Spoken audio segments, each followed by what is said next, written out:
I am recording. Please, God, do not get us canceled, Kevin.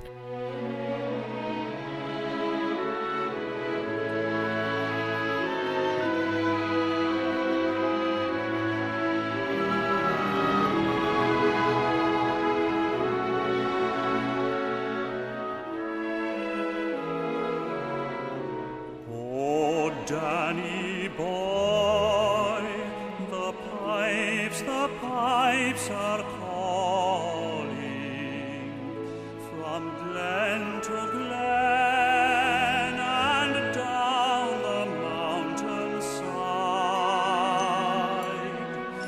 The summer's gone and all the roses falling.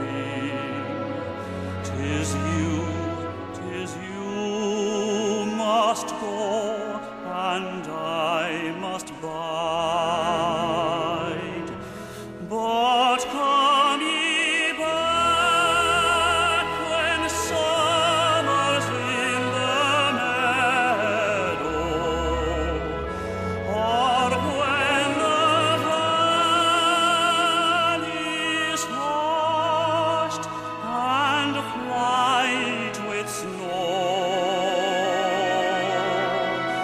'Tis I'll be here in sunshine or in shadow.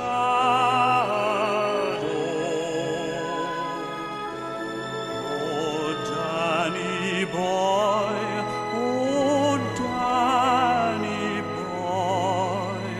I love you so.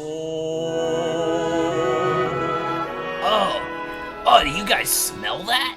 Hey guys, Oh, guys, oh. I checked my watch, and it's feeding time. Okay, this I don't get. That I am gonna stop this. I'm gonna stop your bit right here. I don't understand. 1 minute in, and I don't- I'm completely lost.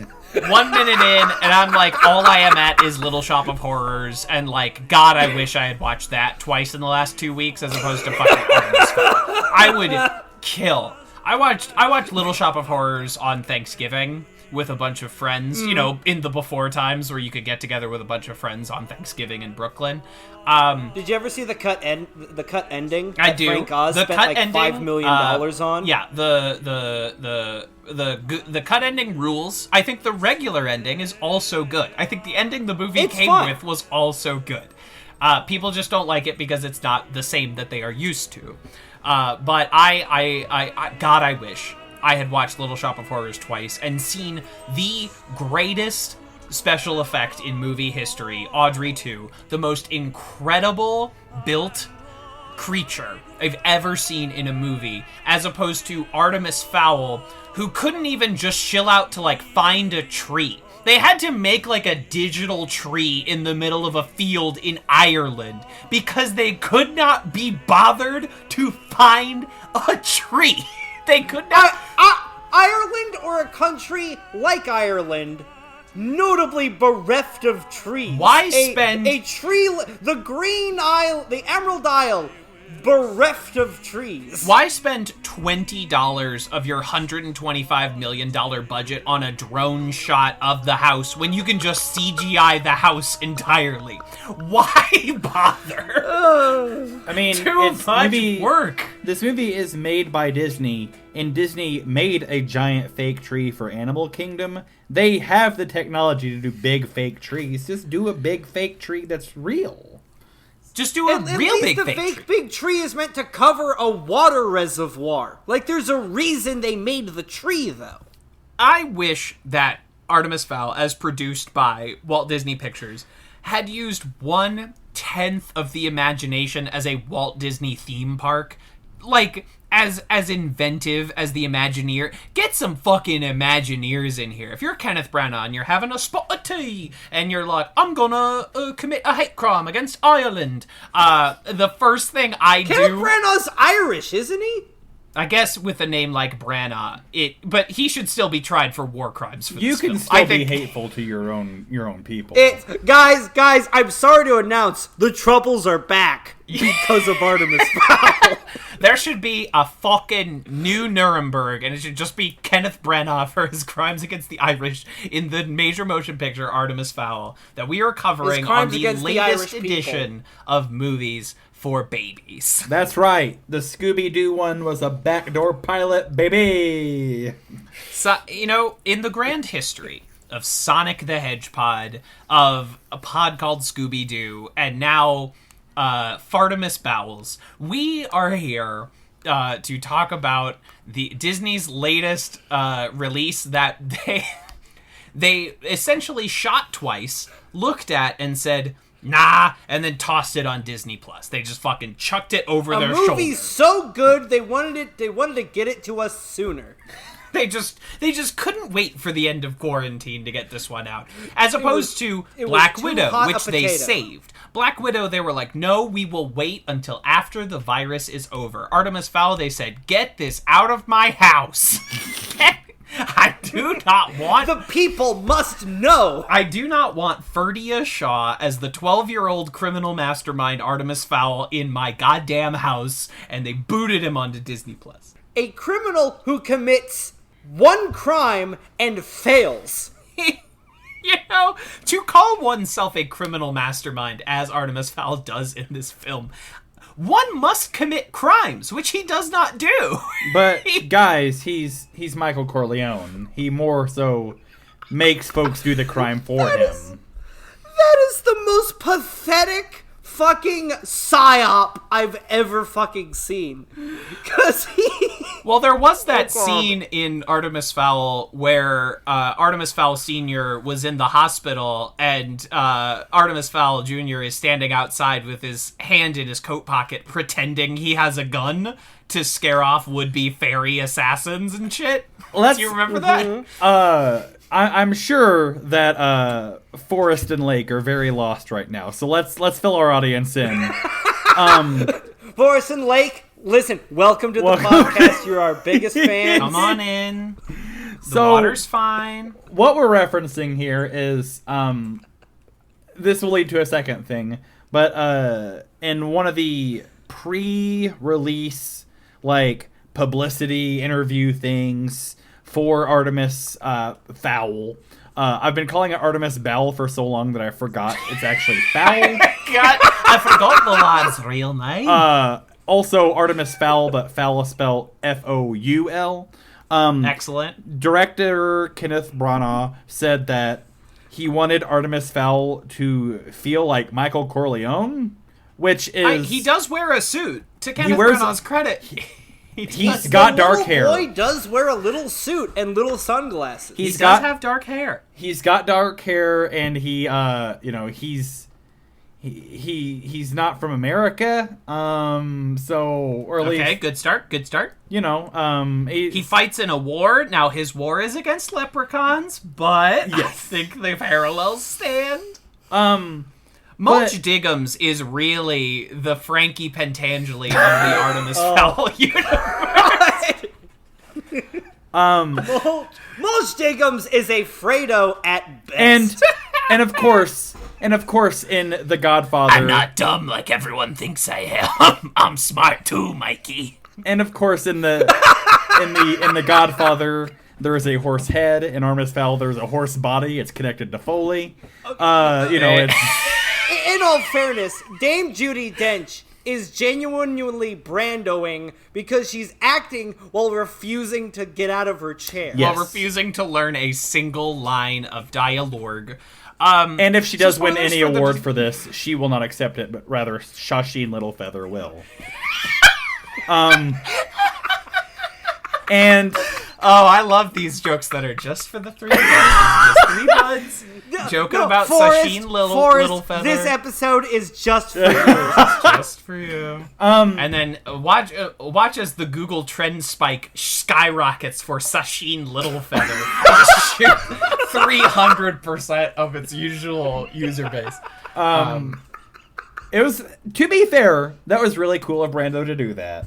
but also Yeah, no, that was Yeah. actually That was classy move. but the reason It didn't do anything, but it was a classy Yeah, move. The last cool thing Marlon Brando ever did. it was don't look up anything after. Don't look up Last Tango in Paris. You will regret it. Yes. He lubes up his dick with butter. But Kenneth Branagh said that he wanted Artemis Fowl to feel like Michael Corleone, and the reason he wanted that was because he did not think audiences would relate to the movie, this pretend thing, if Artemis Fowl was a criminal.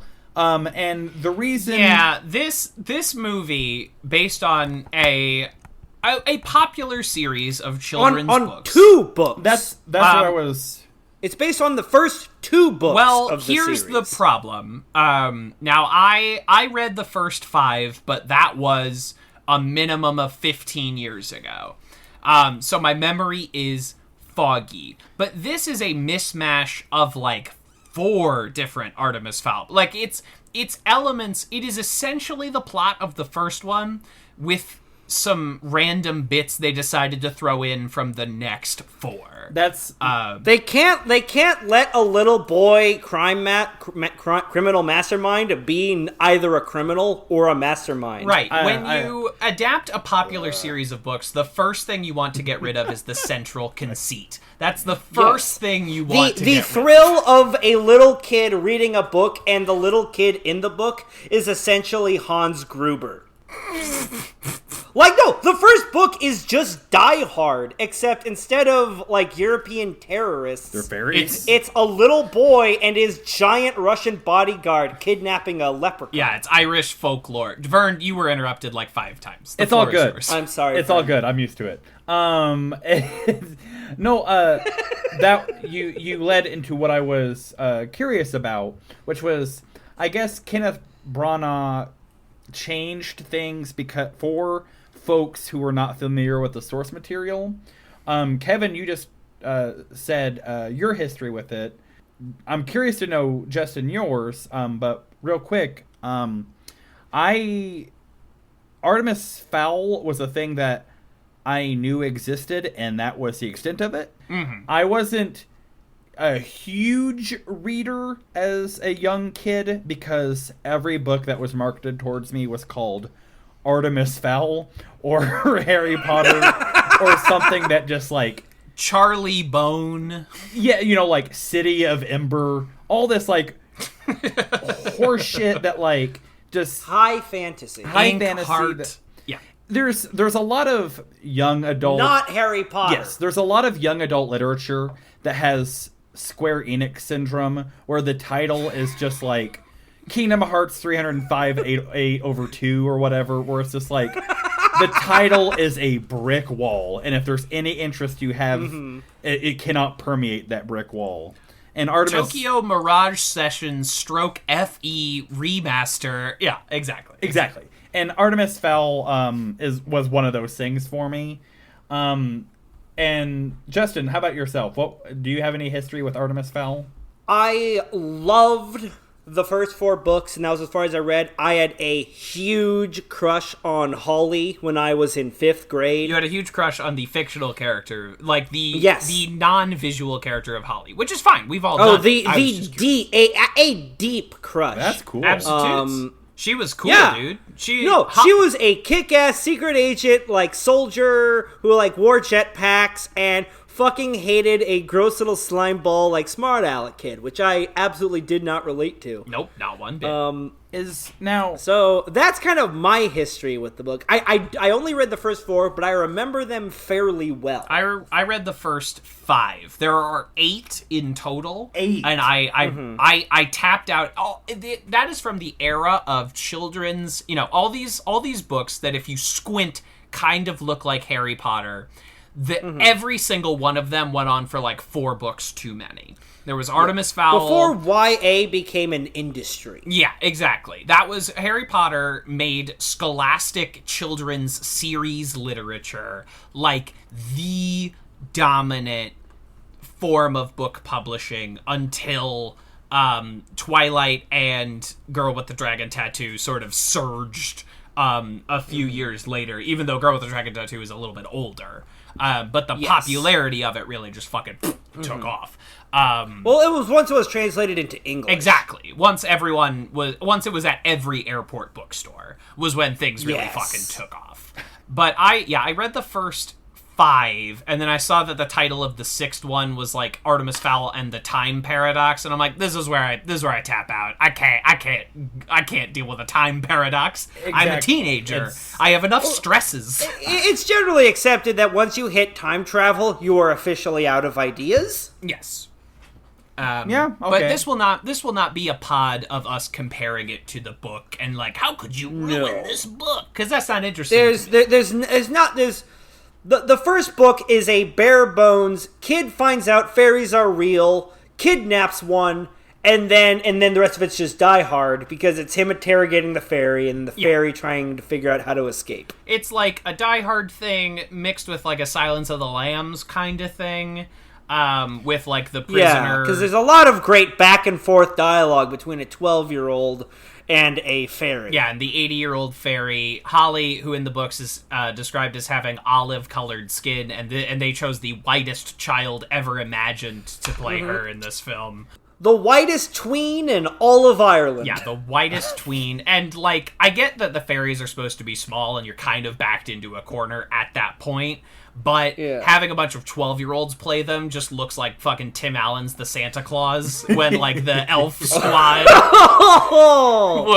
would just fucking... When it was, like, a baby David Krumholtz would show up. There was a lot of points in this movie where I was, like, just confused by what I was seeing. And one of the first points was just, like, when we saw... which I'm learning now her name is Holly. When we saw Holly and Artemis Fowl...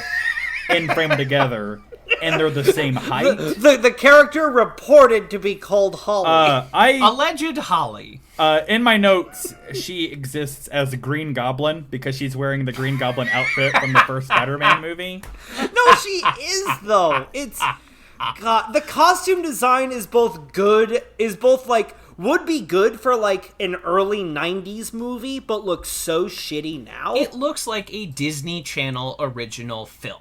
It looks like. Oh, it has the color palette of a Disney Channel original movie about... It looks like Luck of the Irish, the Disney Channel movie where a guy turns into a leprechaun. Sequel to Luck of the Irish. Yes. But let's... So I want to... It's a threequel to Darby O'Connor and the Little People. Exactly. So this, I will say, of the 4 movies we've covered so far on this podcast feed, Cats, Sonic, Scoob, and Artemis Fowl, I hate to say it, gents, this is by far the worst of the 4. Yeah. Like, absolutely. Scoob and Sonic, as bad as they were, and it was quite bad, at least, like, managed to stick to my memory. Yes. But as we have discussed, like, this movie shot through my brain like dirt out of Josh Gad's ass. Like, it was propelled forcefully out the other side. I could not process this movie. But aren't you so glad that Josh Gad was the framing device for this movie? And we got to hear his great narration? Yeah, I have a bad brain, and that's everyone knows that, but like this really put my brain through the exercises here because like I was forgetting the movie as I was watching the movie. This movie was like in one ear and out the other. It bounced off of the first ear. It did not enter the first. This movie was water through a pasta strainer. Like, thank God I took notes, or else like I wouldn't I wouldn't remember having watched it, let alone like what happens in it. But yeah, Josh Gad. I guess we'll jump into it. Josh Gad, as Justin pointed out, is the framing device of this movie. As Mulch Diggums. Great name. Great name. He's visually Hagrid. He's audibly he's Dirtbag Hagrid. Yes. He's visually Hagrid. He's audibly everyone's impression of Batman. Yep, that's exactly what I was thinking watching it for the second time today, realizing I didn't remember this movie at all, was that he was every movie nerd in 2009 who just walked around going, I'm Batman. It's genuinely, it was a very bold move of Kenneth Branagh as a director to make Josh Gad eat actual dirt between takes so that he could properly simulate the voice. He was munching gravel in between takes. It was exceptional. Just horking sobs. Craft Services brought gravel Skittles every day that Josh Gad was working. It is such a fundamental mistake to make this character your narrator. At a deep core level, someone should have stopped this. Because it's like Danny DeVito narrating Matilda. Right. Bad. I would bet you actual U.S. currency that this was a reshoot. All of the Josh Gad black and white interrogation stuff is a last minute, fuck, this movie doesn't make any sense, so let's get a narrator. Let's get our biggest star to be the narrator. And it was just such a fucking true error in judgment. Just an absolute fucking flounder. Yeah, like... Sincere question. Sincere answer. Oh, sorry. Is Josh Gad a good actor anymore? I don't know that he ever was. And that might be mean to say, but my first, and I don't want to say encounter, but my first time, like, ever being knowledgeable of Josh Gad. The first time I'd ever heard of Josh Gad was warned about Josh Gad. First time I was, he knocked on my door and he's like, hey, I just want to let you know I'm going to be acting in movies for the next couple of years. The government made me let you know. Check out 1600 Penn on NBC. The CIA drafted me to be in Hollywood. I'm a registered actor now. I'm going to be acting in at least one film a year. We're part of a secret operation to make Jews not be funny anymore. Wow. So Josh Gad, the first time I became aware of Josh Gad was whenever I saw the trailer for the movie The Rocker, starring Rainn Wilson. And there's a gag that they use in that trailer, and they use it in every single one of the movies. And still to this day, I'm uncertain as to what the gag is. And what it is Josh Gad is in the backseat of a vehicle, and he makes loud sound at a woman's face. And I think it's supposed to be that he, like, sneezes, and that, like, startles her, and he sneezes in her face. But his fake sneeze is him yelling, like, "Bit!" And so, like, the longest time I'm like, is the gag there that he just, like, has Tourette's and called her a bitch? And, you know what I mean? So, like, that was I think it's the same gag as the coughing bit, where, like, someone would say something, and then you would go, "Dick sucker!" and gotcha. pass it off as I think that is essentially what they are trying to do. But Josh Gad cannot cough; he can only sneeze.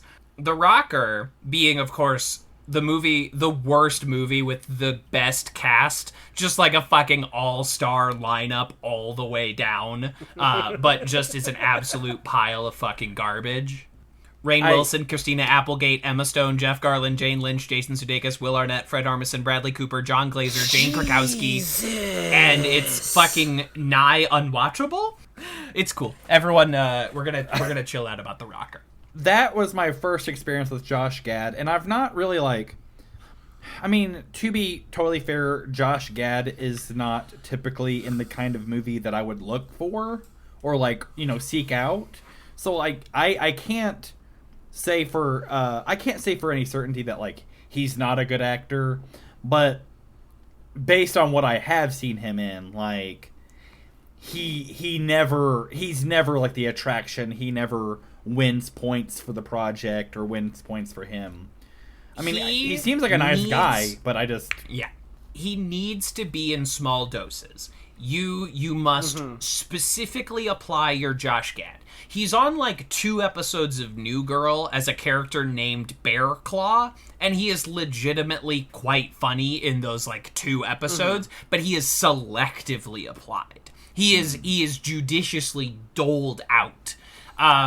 He is good in the first Frozen. Like that's only because they went through probably hours and hours of riffing to isolate the gems. I understand. Because the man cannot riff. He's been told he can at some point. Yes. And that's been disastrous for He's him. got he is that always like, asked to riff, but he cannot riff. he's got that like Disney quality to his acting that like not in like Disney theme park acting where it's just very playing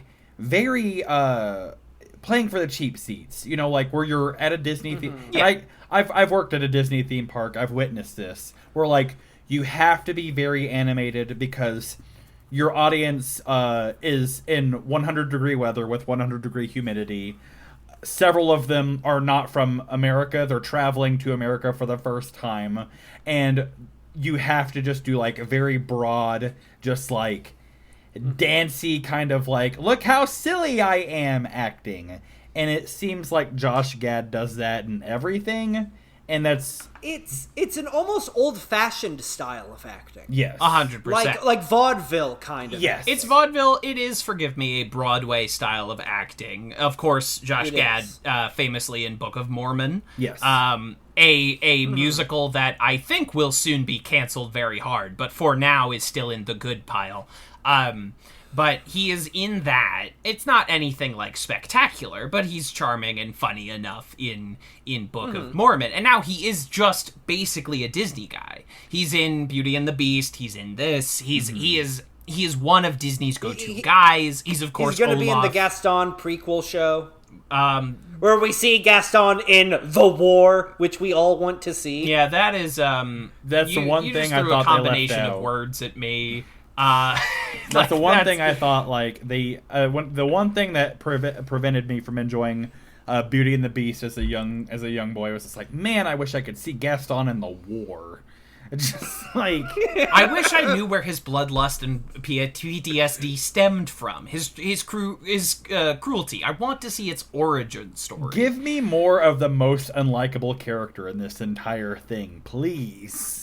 No one burns down a village like Gaston. No one kills like Gaston. I think Artemis Fowl suffers from the same problems with the Beauty and the Beast remake, in that they try to give every character an arc, even when they don't need Oh, one. Justin, that is the most fraudulent fucking... No one in this movie has an arc. Or they skip all of the parts where a character would have an arc. They do. It's bare bones. No, but no, it's no. there. Holly wants to do good on her father. Mulch Diggums wants to get over his imposter syndrome of being a very tall dwarf. Dare, in his words, dwarfus giganticus. Okay. And he spends a 10-minute scene yelling at Dame Judi Dench about his imposter syndrome in an insufferable scene. So he has an arc. It's shitty, but it's an arc. But, okay.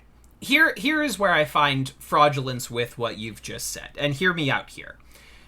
Butler does not have an arc. In fact, you could discourteously say he is not a character. Even worse, they give a minutes-long intro sequence to his sister, Juliet Butler, who does nothing. Who is introduced she as... gives Artemis a sandwich. Who is introduced as a warrior. Who is introduced as someone, the Butler's only match in the martial arts, and literally gives two characters sandwiches during the movie, and doesn't even get to be in the helicopter at the end of the movie. Just like the characters are set up and then dropped. You're right. Yes. So, Artemis Fowl and Holly do not have an arc. One scene they hate each other, and in the next scene they're like, "You trust me, right?" And it's like, what the fuck are you even talking about? What are you talking about? Do you trust me? What do you It's mean? what happens when you're trying to fit two books into one movie. We'll get more into it, but like, this movie gaslights you into thinking that it's a movie, and it's not. It's so like... It is not.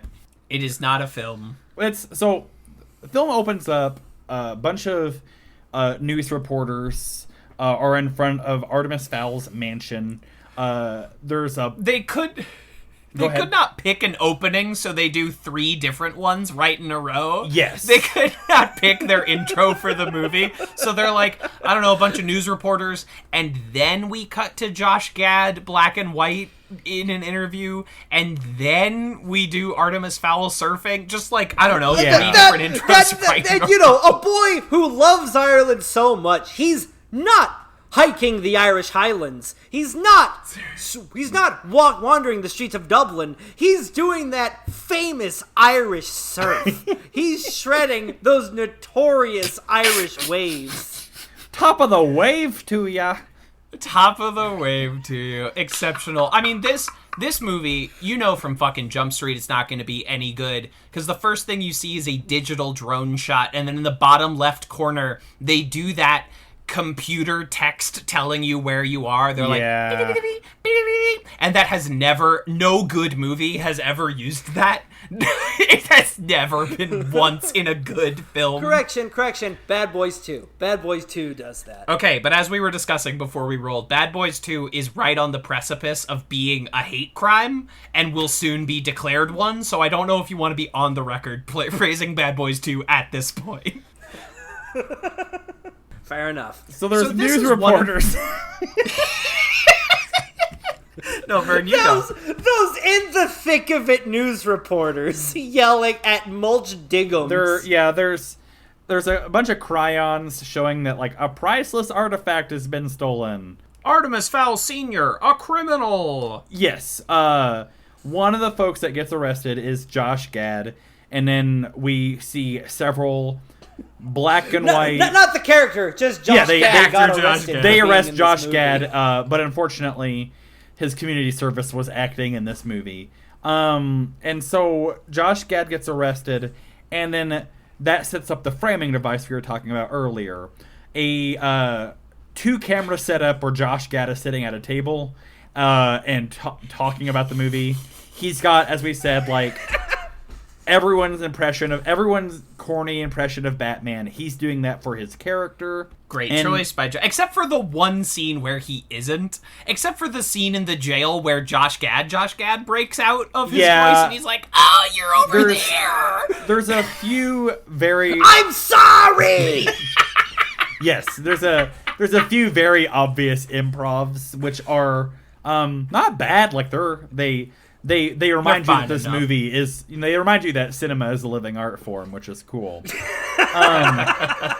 So after Josh Gad, it's really funny that just it ended up being that like Vern is the one who recounts these things, the one with the worst brain and the one with the worst ability to recall. It's just I don't know. I just realized that. We cut from Josh Gad in his prison cell, his interrogation room, to the third opening in this movie, where Michael Corleone... Artemis Fowl fucking trimming the foam. Just absolutely... Just cutting some water. Giving Poseidon a haircut. You know? He is... he's doing... I forgot... You see, and I forgot about this. He's doing the surfing. I forgot that there's surfing in this movie. There's so much shit in this movie. But over the surfing, Josh Gad is like, "This is about a boy who loved Ireland." And you're like, Yes. what? What? Yeah, and they're showing all of the great parts of Ireland. Like the coasts All of my everyone favorite- goes to all of my favorite- at all times of year. All of my favorite parts of Ireland. Artemis Fowl's house. Artemis Fowl's yard. Artemis Fowl's sea. All of my favorite Irish landmarks. Yeah, it definitely, like, it does not feel like Ireland at all. It feels like just some section of California. California, but colder and worse. Yes. To quote Austin Powers, the spy who shagged me, "Isn't it amazing how much England looks like Southern California?"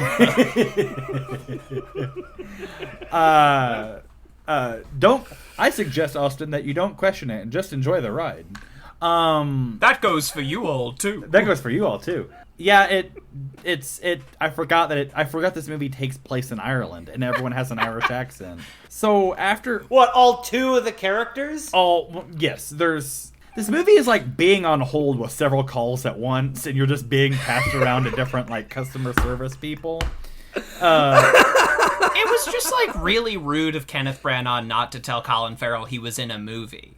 It was just like, it was really rude of them to just like be pointing cameras at him and not tell him and get his consent. Yeah, no, honestly, I thought it was smart of Kenneth Branagh to shoot in Colin Farrell's house, which is full of artifacts. Yes, Yeah, which is full of cool artifacts. Colin Farrell's house, which was previously seen in the Colin Farrell sex tape that he made when he was shooting Daredevil as Bullseye.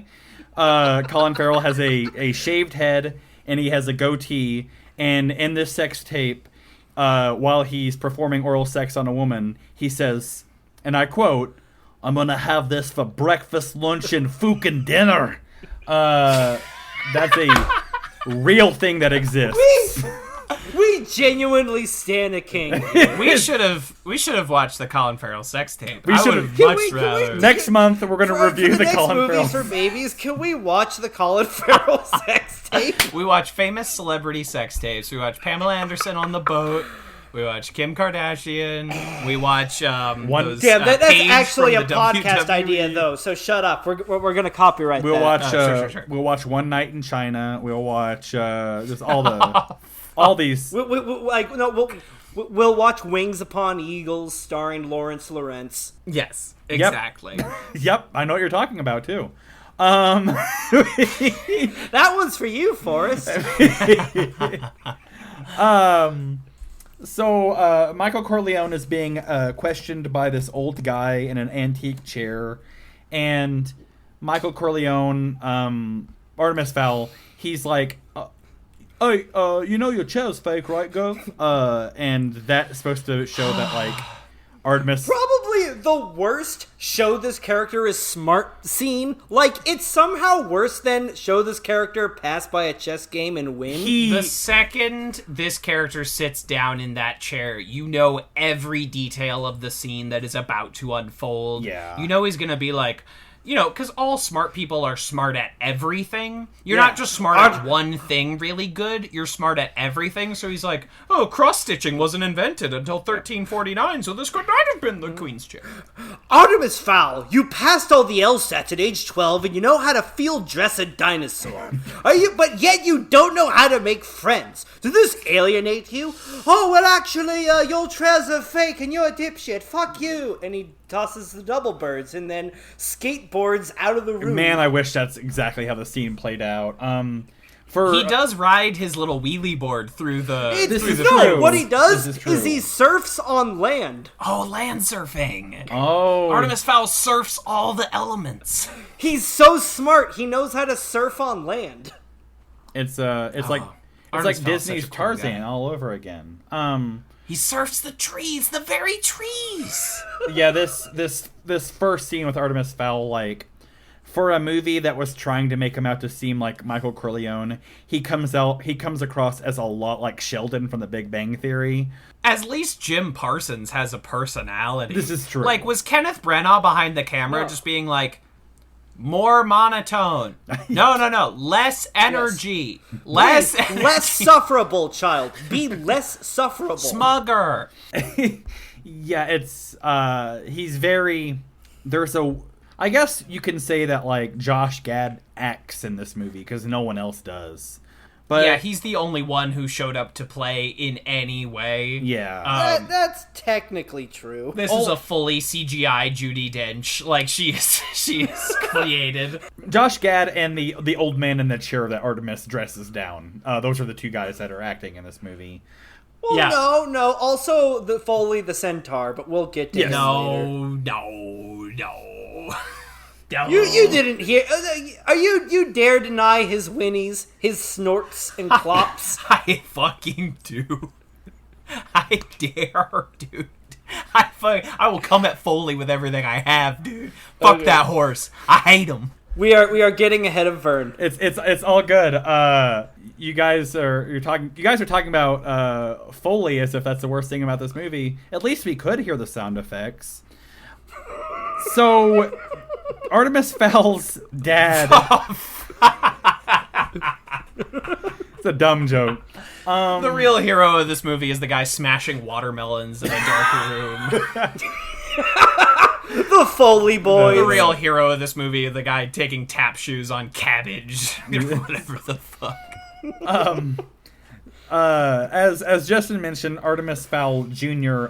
Land surfs away to his palatial mansion in the Ireland Hills, and he meets his dad, Bullseye from the Colin Farrell sex tape, and Colin Farrell plays Artemis Fowl Sr., and Artemis Correct. Fowl Sr. is an art dealer, which is weird because the thing that got stolen is a piece of priceless art. Well, no, okay, to be real here for a Be second. real. When you reach a certain level of art dealership, you're just committing you're just aiding in money laundering. Like when you start selling art for like multi-million dollars, you're like helping Russian mafia leaders and like Wall Street perverts. Exactly. Yeah. Colin Farrell is essentially a Swiss the thing bank. is, like being an art dealer is kind of the perfect entryway for your son to start doing crime. Yeah, art dealership is one step above the Ukrainian restaurant in your neighborhood that no one ever goes into, but people always walk out of. The one Russian restaurant on in Webster Groves. Yeah, if you walked into that Russian restaurant and pulled out a menu and ordered something, you would see a man frantically run to the local grocery store. Because they don't have any food back there. Yeah, it's exceptional stuff. I mean, you can tell from fucking Jump Street this movie is a goddamn mess. You can watch the trailer of this movie and say, oh, they filmed this thing twice. There are whole fucking scenes in that trailer that are not anywhere near this movie, and you have no idea where they would have fit. There's a scene in the trailer where, like, Holly, during the troll fight, is flying and shooting and doing cool things as opposed to what she does in the movie, which is be stuck on a chandelier like a fucking cat. Like, your cool action cop does literally nothing in the entire movie. It's it's not what's the we need to invent a term, I guess, for movies that were like, there's movies that are saved in editing and there's movies that are saved by reshoots. What are Star Wars? Yes. What do we call movies that are made worse by attempts to salvage it? Frankenstein's monster, like reanimating the corpse was a curse. Was okay, a blight. yes. Yes, this movie reanimates I'm sorry. I thought you were the talking corpse. about Kenneth Branagh's adaptation of Frankenstein. Starring Robert De Niro, no sir, and I refuse to speak of it here. But yes, this movie very clearly reanimated the corpse. I like that. I like that expression. Yeah, they reanimated the corpse and they found... Yeah, Artemis Fowl, the movie, was hiding out in a cabin watching a blind man's family for a full year, trying to learn what it means to be a man. That's a Frankenstein the book reference for all you fucking dorks out there. This movie really got into I, Frankenstein with Aaron Eckhart. I, Frankenstein is a hilarious film because you can be 30 minutes into it, have no clue what is going on, but say... Aaron Eckhart didn't need to be Frankenstein's monster in this movie. This movie has nothing to do with Frankenstein in We so any don't way. want to talk about this movie. We do not want to It's talk just about that Artemis Fowl. the protagonist of I, Frankenstein in no way had to be Frank. He could have been any guy. But they're just like, no, it's Frankenstein's monster. What the fuck are you talking about, movie? It was probably the last movie made on cocaine before they switched to ketamine. Oh, cool. It's pre-K, like pre-ketamine. Yeah, exactly. So Colin Farrell loves to teach his son about Colin the Farrell Irish gets folklore. kidnapped by the Hood. Yes, you guys. Colin Farrell you guys. teaches his son about Irish folklore. It's what he loves to do, and we know that because the narrator says he loves to teach his son about Irish folklore. And there's a shot in this movie where Colin Farrell is flipping through a book, and it says, like, Sprite, Irish folklore, fairy, leprechaun, and Josh Gad, every time a new page shows up, just reads what's on the page and tells you about it. And he's like, leprechaun, fairy. And I'm like, I can see. I have eyes to see. It's like watching a little kid learning how to read the narration in this movie. They're just Josh No, Gad it was Josh plays a Gad jingle and learning says, how to "Turn read." to page I'm really 5." impressed with him. but yeah, the Colin Farrell, Artemis Fowl Sr. is an art dealer. He's got to leave. He teaches his son about all this folklore, Irish folklore. He's got to leave on a job. Artemis Fowl Jr. cannot go, and so like Artemis Fowl Jr. Becomes like me, brokenhearted by someone leaving in Ireland. That's a joke only for me. And the next morning after Artemis Fowl Sr. leaves, Artemis Fowl Jr. finds out via a table in the kitchen that has only a TV on it in the middle of the kitchen. There's this weird, like, end table. It's the most baffling piece. I watched it and I'm like, was this written to take place in a kitchen or written to take place in a living room? Because he sees it on TV and the TV is on, like, a bedside end table that is in the middle of the kitchen. And I'm like... And then, of course, when he realizes his dad's gone, he drops his glass of milk and it shatters. And it's like, did they want him to drop the glass of milk? So they're like, oh, no, we can't film this in the living room? I don't know. It's so weird. No, Vern, when you're a rich enough art dealer, you can have your kitchen be in your living room. Oh, gotcha. It was like he made himself a glass of warm milk and was settling into bed so he could watch, like, the TV on the end table. But they just decided, no, we're going to move it to the kitchen and change nothing else about it. It's so bizarre. And he's still wearing, like, a robe. Like, he's wearing what you would go to bed in. It's so weird. It's just like, I don't know. It's in This is what we're getting hung up on, folks. Is it's just the that end table in the middle of the kitchen, not the fucking spoiler. A troll attacks a Greek wedding. It's really fucking sucks. And it has to be in Greece for some reason, not Ireland. Yeah, Listen, I mean, guys, Kenneth Branagh does not have the best track record in the world as a director, but like the motherfucker can direct a movie. Mm-hmm. It's as if the actual man named Alan Smithy directed this movie, but his ghost name was Kenneth Branagh. Like Kenneth Branagh made the 1993 Much Ado About Nothing, which rules, Henry V, like Murder on the Orient Express. Like, the guy can direct a movie. But, like, he directed this one literally in his sleep, where he was just, like, making wild hand gestures in REM, and people just, like, pointed a camera wherever he pointed. It's the wildest fucking thing. It's just, there's a lot of just, like, I guess this table in the kitchen, this TV table in the kitchen is just, like, an encapsulation of the entire movie, and it's just, like, it's all things that, you know what it is, and it gets brought up all the time, but it's like, it's The Room by Tommy Wiseau. There's things that feel like a movie, but it's not put together in the correct way.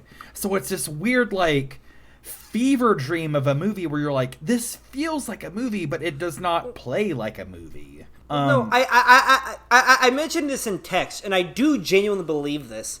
I think this is the first movie that we can point to and say without a shadow of the doubt this was produced by algorithm. I could see that. There's just a lot because, like, I remember last year, Warner Brothers announced that their spec script filtering system would work by algorithm. Oh, really? And you can't tell me that Netflix doesn't incorporate the algorithm into their production system. I know that, like, there is a pressure from, like, streaming networks to put things in your movies and in your TV shows that can easily be memed. And like, screenwriters have talked about on Twitter how producers now want shorter first acts, because if the first act is shorter, then that means there's more to hook the viewer in, and there's less incentive for them to quit the movie. Interesting. So, yeah, algorithms are taking over the filmmaking, like, production system. It's not Alan Smithy, it's algorithm. Exactly. Wow. Yeah. Wow. I will stop. I promise. It And makes you Netflix think. has like directives in place to direct how you shoot your movie to play on any device equally, which is why most of even the best like Netflix movies are shot like TV shows, because most TV shows will play on your phone just fine. But like the difference between the Ali Wong romantic comedy and like When Harry Met Sally or Sleepless in Seattle, cinematography wise, is so fucking vast as the very sea of Ireland that Artemis Fowl fucking shreds on. Bong Joon-ho talked about how when he was shooting Ukiyo, he opted for a lot of wide shots with like the main characters like really small in the middle because he knew it would look shitty on phones. Interesting. Wow. So to incentivize people to watch it on bigger screens. At least on like a TV. That's like, cool. At Yeah. least on... That's cool of him to do. This is only tangentially related, but like, if there's ever a DVD release of a David Lynch movie that David Lynch oversaw or had any hand in, like the production of the DVD, there is no scene selection option because he wants you to watch it all as one thing. Oh wow! And it's, I don't know. It's I really like it whenever directors respect the art that they're making and respecting the art that came before it. I don't know. It's really cool. It's nice that artists like the art they're doing. Yes, that too. That's cool, man. It's like how Nolan was so hell-bent on keeping Tenet in late July that they only announced a delay to it like last week. Like they only said, all right, maybe not July last week, and they said like, what about mid-August? And we're like, Chris, 1 month from like 2 weeks from late July. Yeah, Chris, that still ain't it, Chief. Yeah, sometimes I will say like there's an old guard in cinema that gets a little too hung up on wanting cinema to be what it used to be and not embracing the change that comes with it. But then there's artists Steven Spielberging. Yes, Steven Spielberging. But then there's artists like Bong Joon-ho and David Lynch who realize that like, okay, well, I can't put an 18-hour movie in theaters. I'll chop it up into 18 episodes and put it on Showtime, and I can still make art. Yeah. And it works. It works. Here, something has just occurred to me, gentlemen. Yes. And let me posit a theory by you.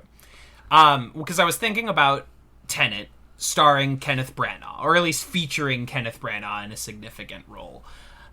And here is how much Kenneth Branagh did not care about making Artemis Fowl. He is not in this movie. When Kenneth Branagh cares about the movie he is making, he's in it. He is in all of his Shakespeare adaptations, Murder on the Orient Express, Sleuth. Like he if he cares about what he is getting paid to make, he is in the movie. You're not in this movie. He should have been Artemis's dad. Yeah. Like or he could have played like a troll in one scene. Like, you know, Kenneth Branagh can put himself in whatever role he wants. He's Kenneth Branagh. He has the fucking bona fides. He ain't in Artemis Fowl. Ain't no Kenneth Branagh here. Wow. That's a really good red flag. That's a big red flag to me, That's dog. true. Okay, and you just led me to think something.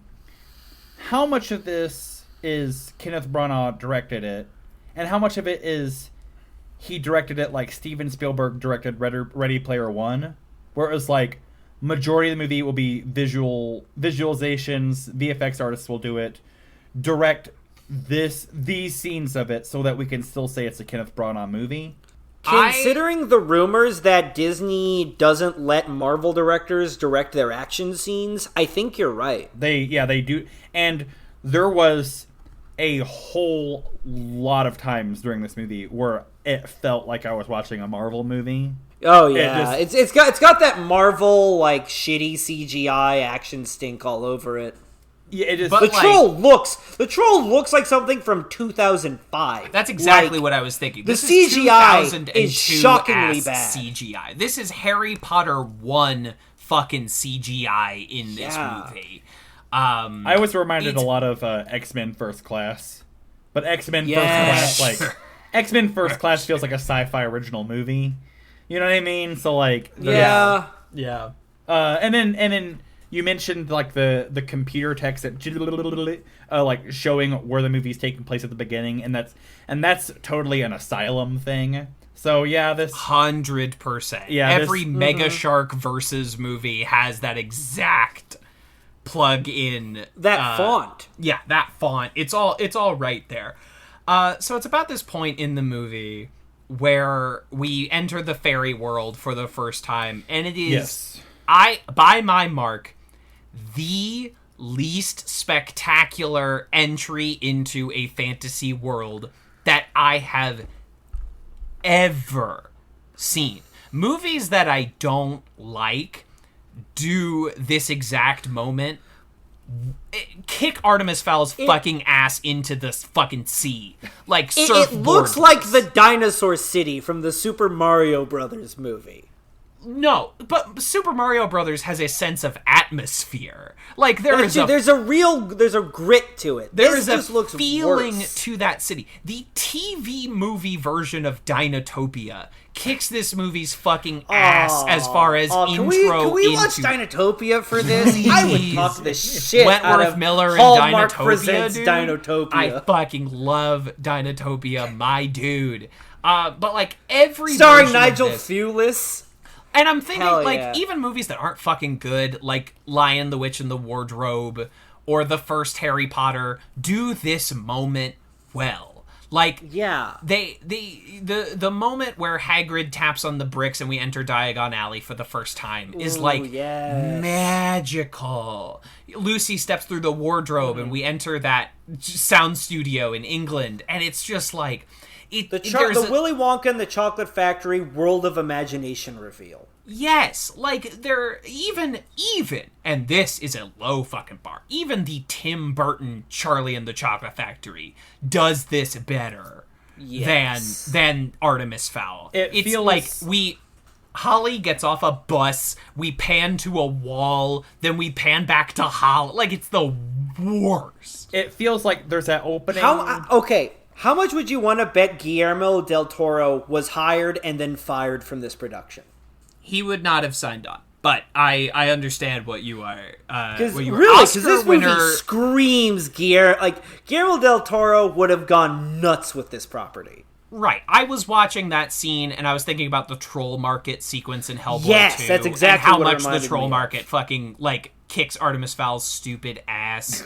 But at the time where Kenneth Branagh was filming Artemis Fowl 2 times, Guillermo del Toro was simultaneously using his Oscar cash-in to make 2 period lesbian-centric horror movies. So, like, Guillermo was busy. Guillermo did not pick up the phone. And also helping out with Death Stranding. You know, he had 3 irons in the fire at the time. So Yeah, my man was busy, and I'm glad Guillermo gets to go make whatever the fuck he wants to make now. That very first shot, that very, like, digital, like, swooping shot, like, where it zooms into the troll, or not That the troll. PS2 cutscene. the Welcome to Wakanda shot. Yeah, like, it very much feels like, this is a very specific reference, and I'm sorry, but it feels like every year at E3, when they have those games that are coming out, but they've only got a cutscene for, like, it just feels like one of those, like, and also, like, they always talk about, like, the 3 big games that were announced at E3, and then they're like, and here's everything else, and there's, like, the C-roll of all that E3 footage. And there's, like, there's a new game called Splend, and it shows just one cutscene, and that's all it. And then, like, you know, 5 years later, you find out the game got canceled. This Welcome to Wakanda shot, as Justin called it, like, feels like that. And then, you know, it's like, and then after that, it's your very typical, like, sandblasted, like, styrofoam, like, rock faces, and then green screen peeking out behind the rock faces, and then that's our fairy city. You know, it's just kind of the fairy. Yeah. So in this universe, fairies exist. It says here in my notes, fairies exist. The dead speak. And I missed the dead speak, y'all. What a beautiful time that was. That is, and people make fun of that bit. That is the exact kind of pulpy bullshit that Star Wars is meant for. Oh, absolutely. That Star Wars is built upon. Like, Absolutely. that rules. That's the last part of that movie that rules, but, like, that rules. The dead speak is awesome. The last part of the movie that rules is the first line of the prologue. Yeah, fucking, it's like, you open up the book and it says, it was the best of times, it was the worst of times. And you're like, great, tapping out here. Excellent first line. Good job. Moving on. Oh my gosh. And I love it, dude. There's very few times I've laughed harder in a theater than whenever I saw the dead speak. But it was a warm, genuine laugh. So we are taken to the home of the fairies, what my high school bullies called my house. And we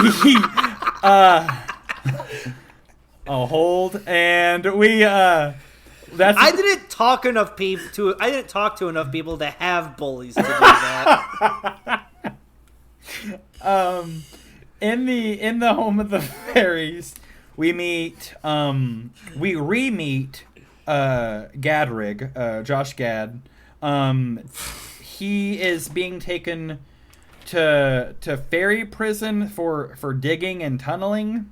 We also meet the Green Goblin, Commander Holly Short. Commander Holly from YouTube, and she's wearing she's in this whole movie is angry video game nerd. Kenneth Branagh used to be good, but now it's just garbage. So we're introduced to Commander Holly, and she's dressed in Willem Dafoe's Green Goblin costume, and she looks like a fucking Power Rangers villain, dude. Yes. Like the green mesh. Bright green onesie. Yes. Which all I could think about was just like, you shouldn't maybe think about this when you're watching a sprawling Hollywood epic, but whenever I was watching this sequence, I'm like, oh, you know what? I bet because they're wearing green outfits, they had to use blue screen. And that's how much this movie kept my attention with its plot. But we are also introduced. This movie introduces characters like 52 pickup. It's just like we meet Commander Holly, we re-meet Josh Gad, we meet Dame Judi Dench.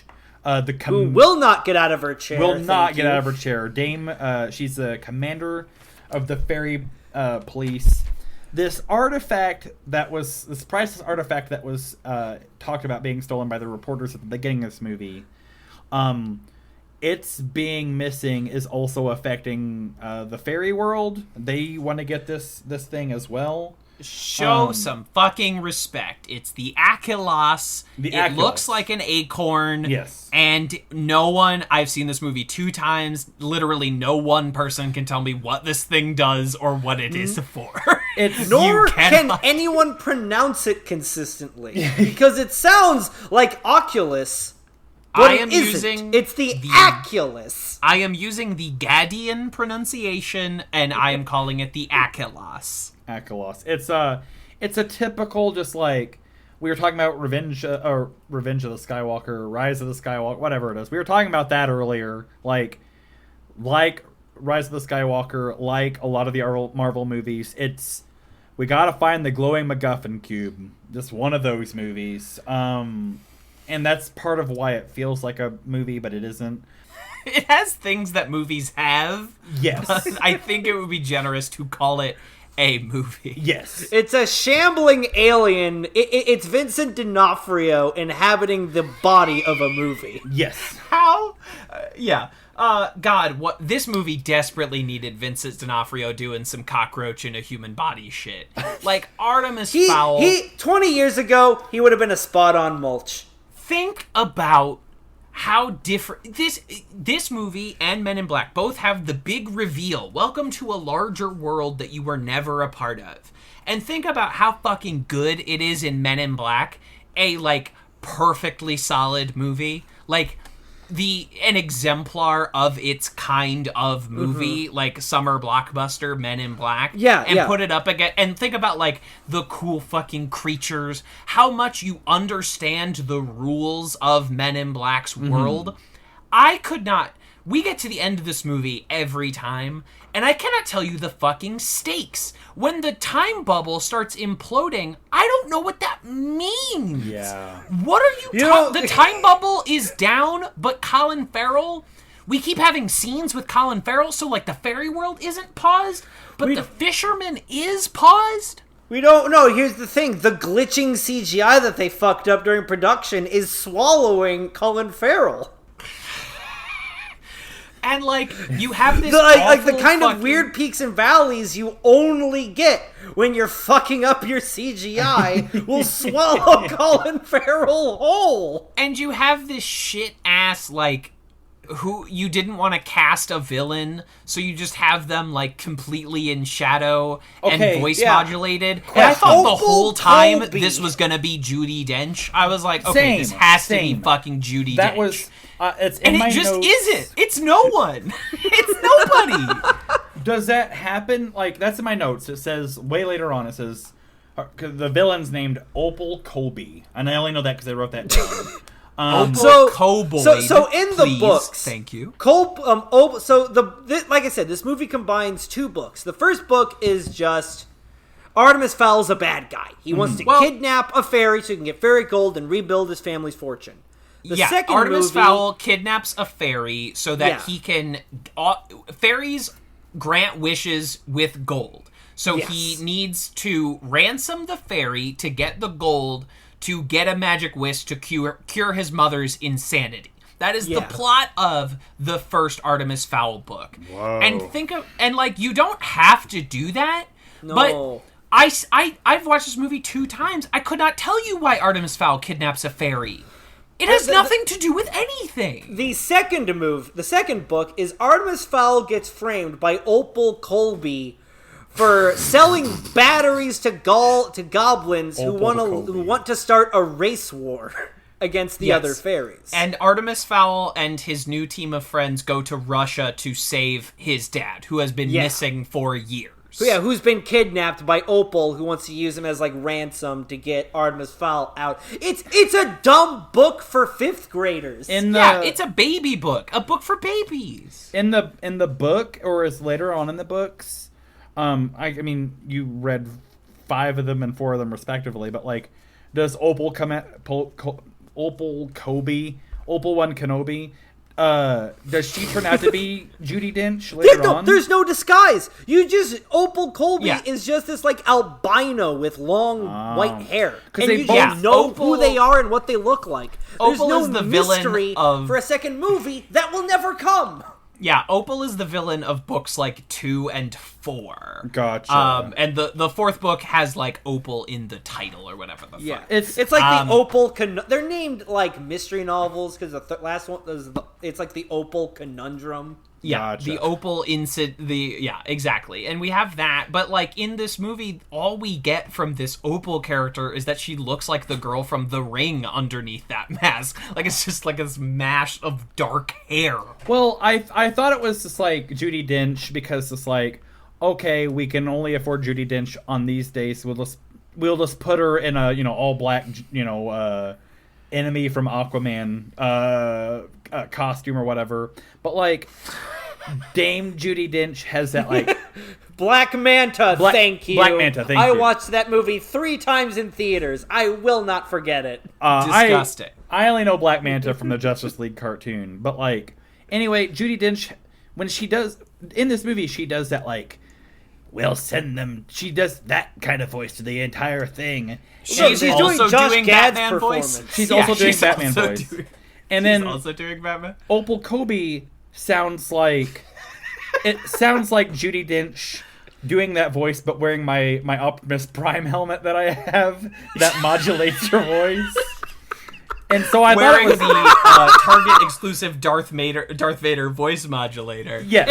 A dollar store voice changer. And so I thought like it was like going to be... she's a fucking jerky boy, like changing her voice. You know when Homer Simpson and kidnaps the son of Mr. Burns and he just talks through a kazoo. Yeah, Judi Dench in this movie sounds like Homer in season 1, where he's like, boy, before we get in here. I can't believe they stole my bowling ball. swear, I love boy. Lisa. Yeah, it's this movie. I'd rather watch season 1 of The Simpsons than watch this movie again. Oh, That's that fucking is brutal. dark praise, my friend. That is, so Opal Kobe / Dame Judi Dench / whoever. Dame Judi Dench sends Commander Short to Earth because there's a rogue. It's really confusing. There's a Rastafarian troll who has Yes. escaped to the surface This- and is attacking we Greek call it wedding. we My call big it, fat Greek wedding. and they defeat him by spraying him with A Windex. moderately thin Greek wedding. Yeah, Holly says a little prayer for them. The dad at the wedding that the troll interrupts kills the troll by spraying him with Windex because Windex cures everything. Okay, no joke. My friend, I have a friend named Kevin knows him. I have a friend named Miltiades Simeonoglu. That is And a Greekest name that has ever been. he's Greek, and the only Oh, thing yeah? that doesn't apply to him from my big fat Greek wedding is that he has no cousins named Nick. wow. Right, exactly. But he has a cousin named Nikolaikis, but he doesn't have a fucking cousin named Nick. Yeah, it's the Greekest film of all time. Anyway, there's a Greek wedding. This scene fucking sucks. We do another Sonic the Hedgehog time stop scene, but we don't do Yeah. anything interesting with that idea. Yeah, so it's very confusing. So we've been calling it Fairy World, but Fairy World has fairies, but also trolls, but also whatever, and just Goblins and mythical creatures. gnomes. Yeah, And famous Irish creatures, the trolls. Yes. Centaurs. Centaurs. Yeah, Irish famous creatures. Irish beings again, centaurs and yes. gnomes. So in this there's a scene, sober when you Irish drop a man time down there. bubble, yeah. In this scene, when you drop a time bubble, it freezes everything inside the bubble. But in other scenes, it freezes everything outside the bubble. So they do a Sonic the Hedgehog Quicksilver time stop, but they don't do one single cool thing with a time stop. They don't move a hot dog. They don't put a flower in someone's hand. They don't drop someone's pants. They don't do anything. No. Yeah, they do the, whatever New Zealanders or whatever Bob Iger commissioned to do the CGI for this. They just didn't feel like it. Yeah, they do the Quicksilver thing. They use the music from Grand Theft Auto 3 and from the first trailer for Pet Turtles.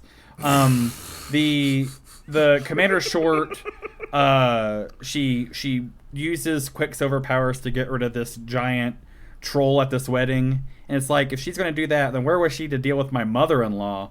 No, my mother-in-law is a nice lady. My mother-in-law is a big Greek troll. My big fat Greek troll. Yes, they take care of Kathy Najimy, and motherfucker, this troll looks mean. no, I'm not saying Kathy. I'm not calling Kathy Najimy a fat troll. I am saying she's playing the Greek troll. Kathy Najimy is a very talented actress. Kathy Najimy is great as Peggy Hill. Kathy Najimy is great in Hocus Pocus. Her co-star Sarah Jessica Parker made me realize that I like women at a very young age in the movie Hocus Pocus. It was a revelation for Vern because we were all surprised. Yes, yeah, it was, we were at the fairy house and we thought for sure.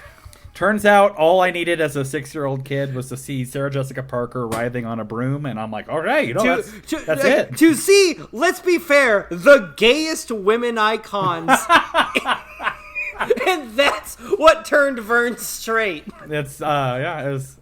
I don't know, people make fun of Sarah Jessica Parker's looks, but all I can say is watch Hocus Pocus, watch Ed Wood, and She's a beautiful woman. You'll get Wood that you'll want to do Hocus Pocus with. Is. She's a beautiful woman. She's absolutely a beautiful woman, and she's talented too. Absolutely. She's killer in Veep. Oh no, Kathy Najimy is not Sarah. Yes, Sarah Kathy Jessica Najimy. Parker. I am not calling Kathy Najimy a big Greek troll.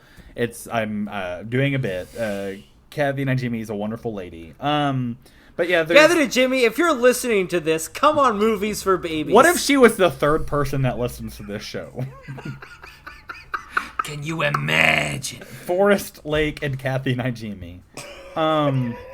Again, boys, I have bad news. Like, literally thousands of people have heard the last episode. Oh, wow. That's awesome. So, I'm sorry. I'm sorry you Oh found God! out. Well, okay. Listeners, welcome. We're sorry. Let me straighten up a little bit. Damn, I gotta put on a tie for the podcast. Oh, jeez. Looks like I gotta rebutton that button I unbuttoned on my shirt. But yeah, so like, after the Quicksilver Days of Future Past thing at the wedding, so we forgot to mention there's another character in this called, his last name is Butler, and he is the butler, but they don't call him Butler, and they say that in the movie.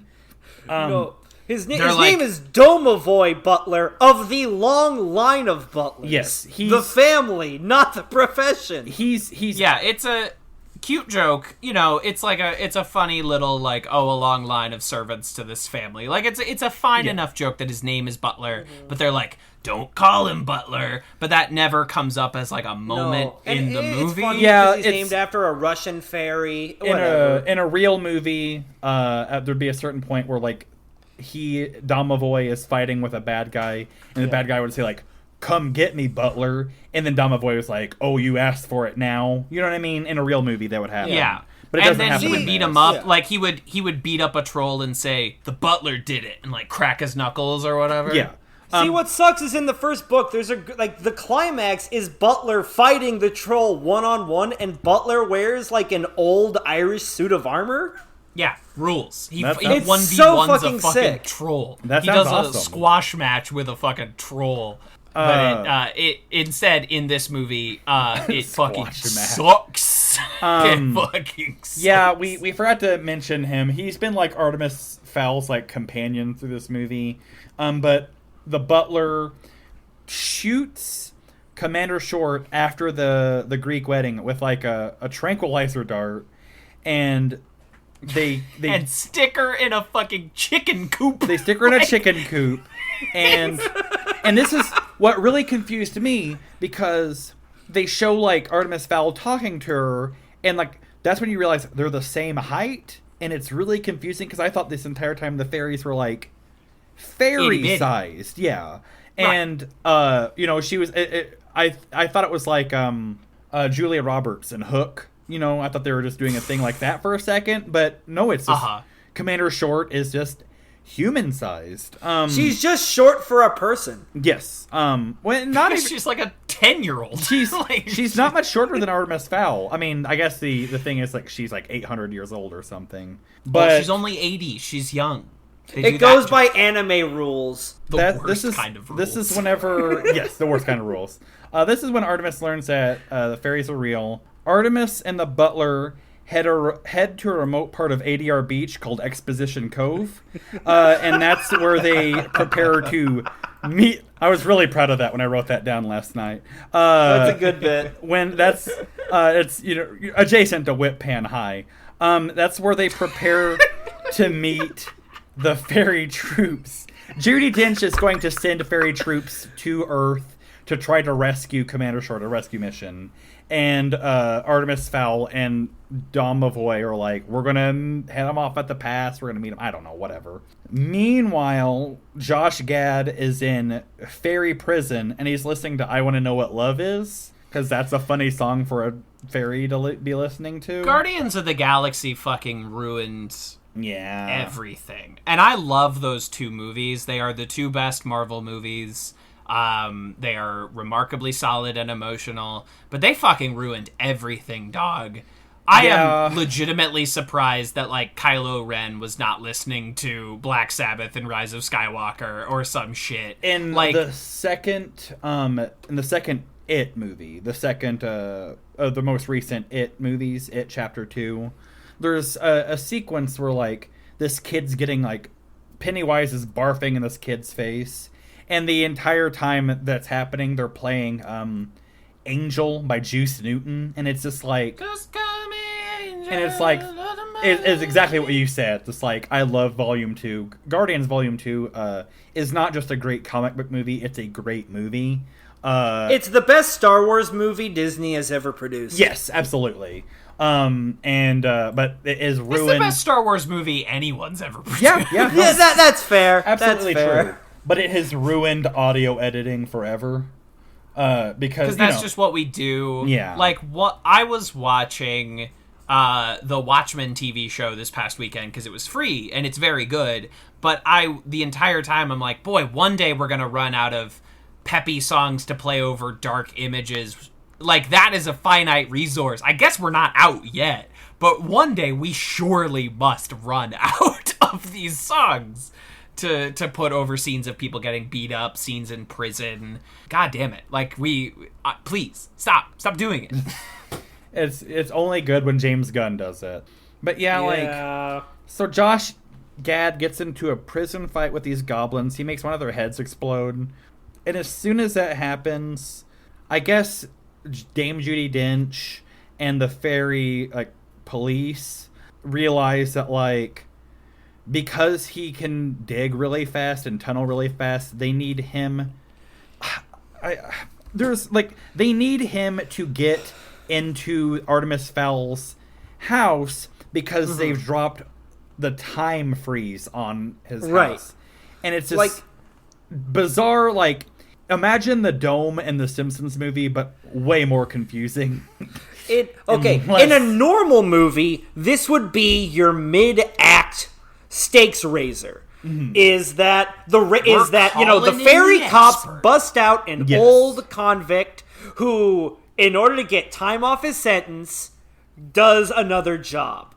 Yeah, and that's when you introduce the Suicide Mulch. Squad. This is the point in the movie where you call in the Suicide Squad. You either do that at the end of the movie, or you either do that at the middle of the movie or at the beginning of the movie if you're Escape from New York.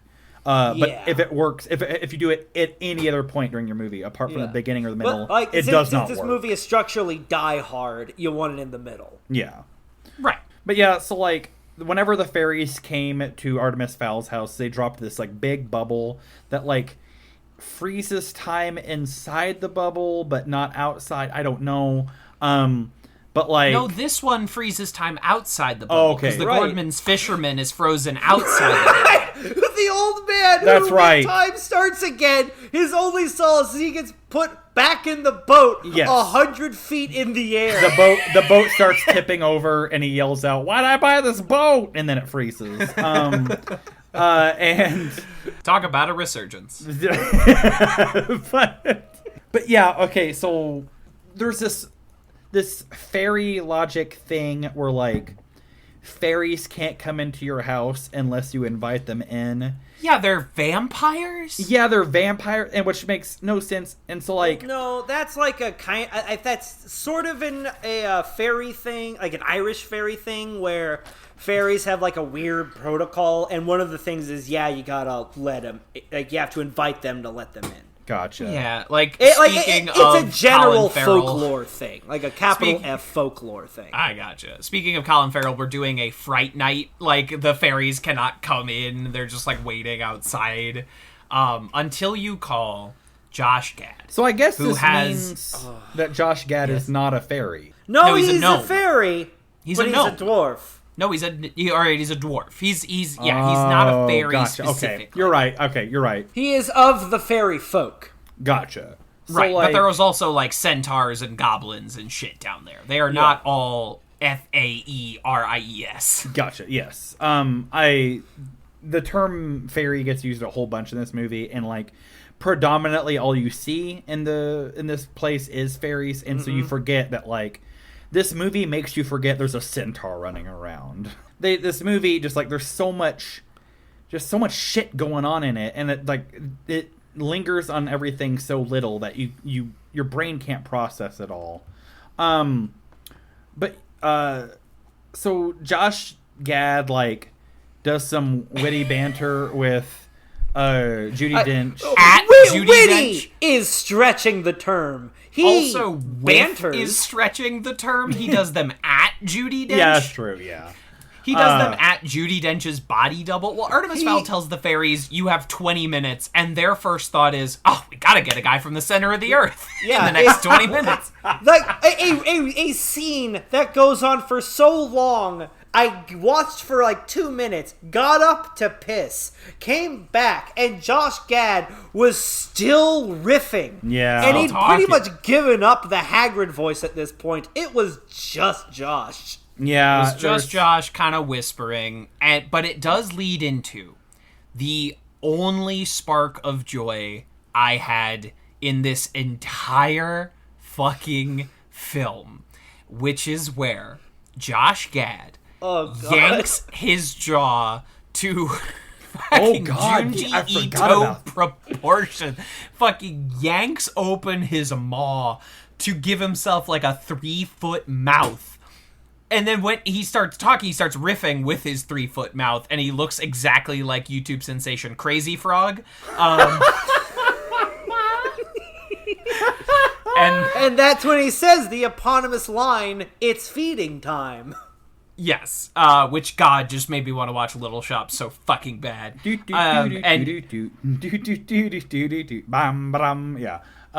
Sorry. And he starts he pulls down his drawers to reveal what I'm sure are heart-stained underpants. Yes. Like underpants with cartoon Goofy hearts on them.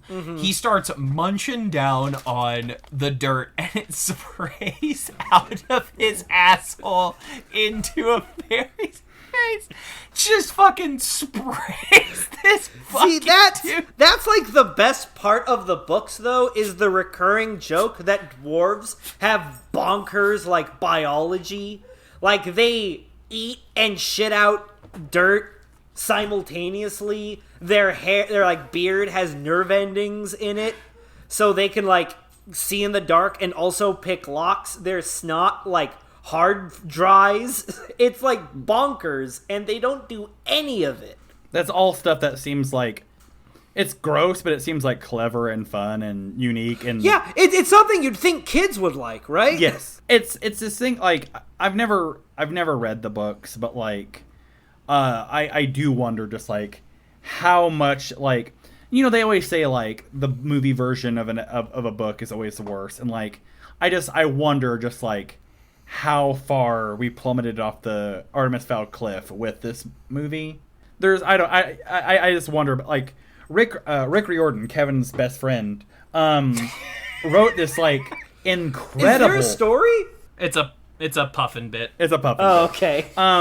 But he wrote this incredible essay about like the Percy Jackson movies and how like how they got like ruined by turning in, like this is how they got ruined from the get-go, and just like people did not respect the source material. And I wonder just like, I mean, obviously like I'm hearing things from this like how different it is from the books, but just like I'm really curious to know the disparity, I guess. The Artemis Fowl book, the first book, the first thing that happens is Artemis and Butler pull off a cool crime. They like do this intricate like burner phone trick, and they steal the Book of the Dead or the Book of the Fairies. They steal It's a book of fairy lore. Instead of having a scene where Butler is like, your father wanted to show you all the like some amazing Spider-Man 2 shit where it's like, He figures your it out for father's himself. legacy. Yeah, he figures it out for himself because he's a fucking 12-year-old genius. And instead of having the voiceover tell us that, he just does it. That's the opening of the first book. And like, the opening of this movie is Artemis Fowl fucking cutting the trim. Like, He disguises. I remember he disguises like a safe cutting laser as a razor scooter.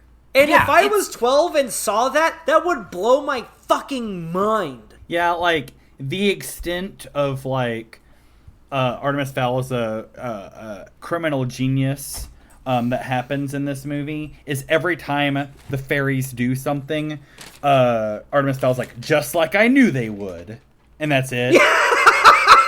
It's Almost like a guy who's not a genius but wants to seem one. yeah, exactly. Like whenever Josh Gad finally reaches Artemis Fowl's house, the butler sees him and he's like, I can take him down. And Artemis Fowl's like, no, wait, we need him for the next step. It's this reverse, it feels like a reverse engineered Joker in the Dark Knight, where just like, instead of setting up these dominoes and then revealing that the Joker knocked them down. It's just like, we want, just like everything happens, and Artemis Fowl's like, I knew it. I knew that was going to happen. He never look like Unfortunately, a we guy shot with a things that plan. don't make sense, so we have to shoot scenes of Artemis Fowl saying, "I knew that would happen." Yeah, in order for the movie to make sense. It never ever feels like he's one step ahead of the fairies at all. No, It feels like the script is one step ahead of him. Whenever Josh Gad finally reaches the center of Artemis Fowl's house and like opens this safe, he face fucks us. he face fucks a safe. He does this thing which is like kind of clever and kind of cool, but the way they do it, and it's so late in the movie that it doesn't matter. But like he picks the locks with his beard and with his hair, and it's like that's what I mean by the beards have nerve endings. Gotcha. They can directly control the hairs to see in the dark, like whiskers do. Mm-hmm.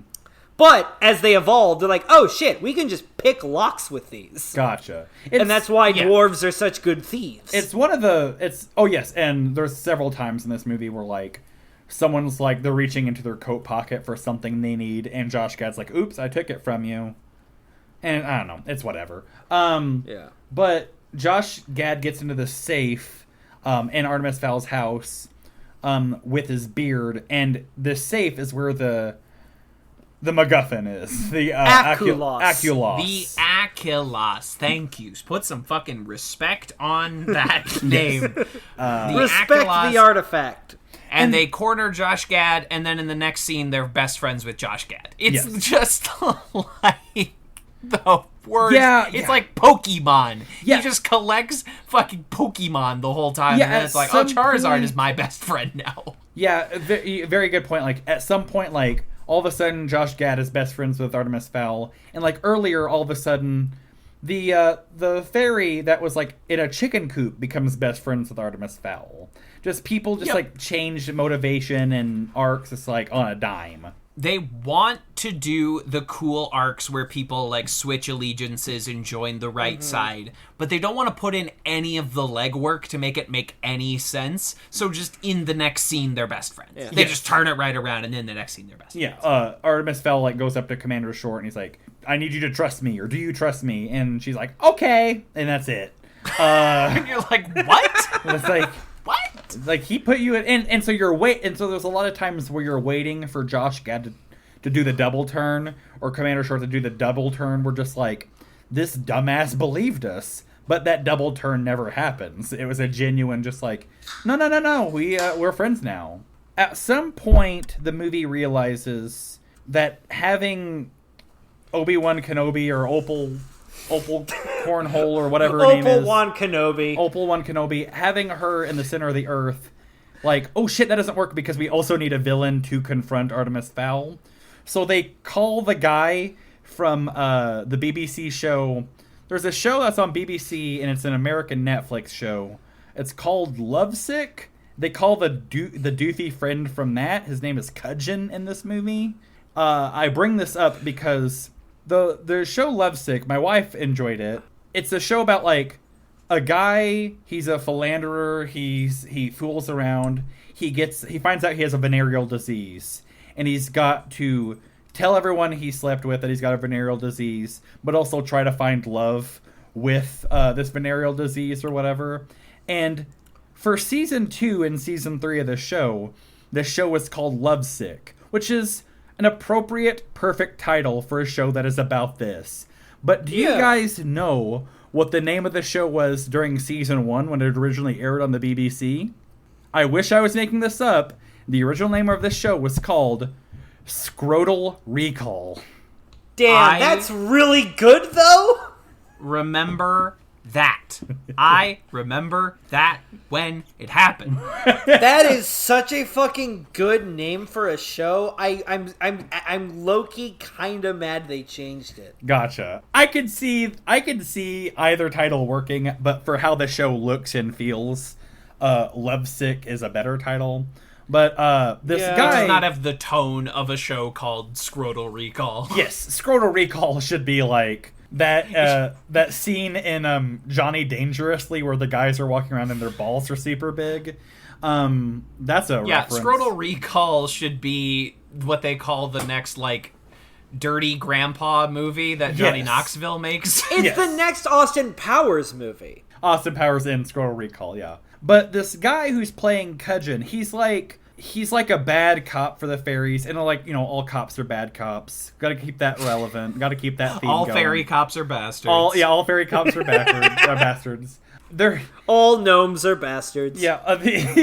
Still true. The guy who's playing Cudgeon, like the bad cop for the fairies, he is the LeFou in Lovesick. He's just the very like, oh, what are you doing? I don't know about this. Like, and he's playing like the cunning bad guy, and like it doesn't matter because he's in 2 scenes of this movie. But it's just bad casting, and also just it's like you have to have just do a thing like you're already not paying attention to the source material. Don't have Cudgeon, just make that Opal. Just combine these things where you can. Let's see here. A Cudgeon unleashes a giant troll into the house. There's a fight scene. The same troll, the Rasta troll. Yeah, the from Rasta troll. previously in the mill. The scene that Kevin was mentioning earlier, where the fairy is stuck in the chandelier the entire time. It's a Marvel action scene. It's a scene that they got some assistant director to do and the visual effects team to do. It feels just like that, where it's visually very exciting, but there's no stakes and there's no emotions tied to it. So, like, it means nothing. You like arduous slow-mo? Because we got arduous slow-mo. Do you like shit that looks even worse than Zack Snyder fucking slow-mo bullshit? Because we got it for you here. Absolutely. So, like, this whole scene yields in the butler, Dom, dying. The troll kills them.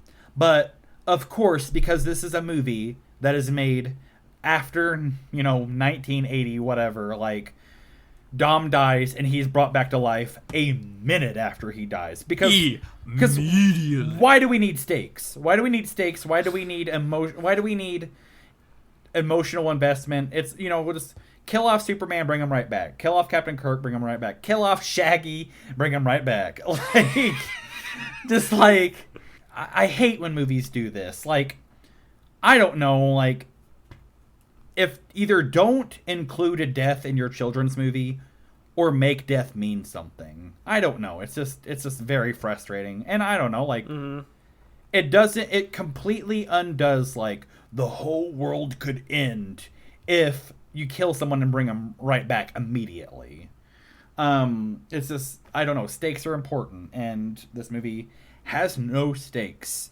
At this point afterwards, I have a bunch of question marks, very big, 4 lines thick, and it says, Artemis Fowl's dad's back. I don't know what happened. I was watching the movie. I was watching it intently. I don't know what happened, but Dad came back somehow. Oh, yeah. Opal won Cole Boldy. Just let him go? No, she was killing him. She was freezing him in them crystals, them blood crystals. And I swear to God, I've seen this movie 2 times, one of which was hours ago. And I could not fucking tell you how Colin Farrell comes back. Like, that's true. I don't remember either. I watched this last night. I lost track of what was happening in this movie during the movie. Like, I don't know how did they just cut to him and he's in the room? I don't know. Like, the time dome is also imploding, but we have no concept of what that would mean. So Captain Green Underpants is getting just like sucked in and out of these like time rivets, but it's not inconveniencing her in any way. She just shows up like 3 feet from where she was previously in the same space of time. So like, what is the collapsing dome doing? What is happening? It's the worst CGI sequence I've seen in a long fucking time. I haven't seen anything this truly incomprehensible in many years. It just... I brought it up earlier, I'm gonna bring it up again, and I know, like, every hack does this when they're talking about bad movies, but, like, it fits here.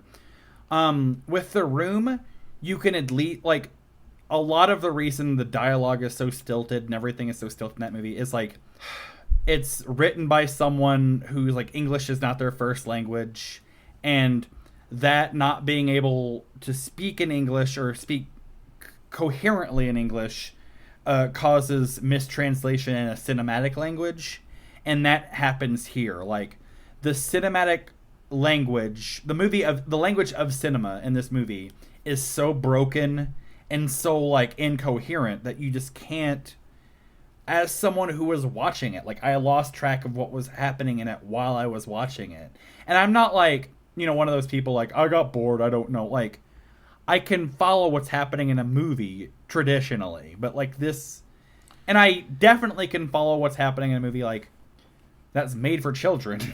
But, like, this one, I don't know what happened. I don't know. Like, the dad comes back. Cut to dad, he's back. I don't know.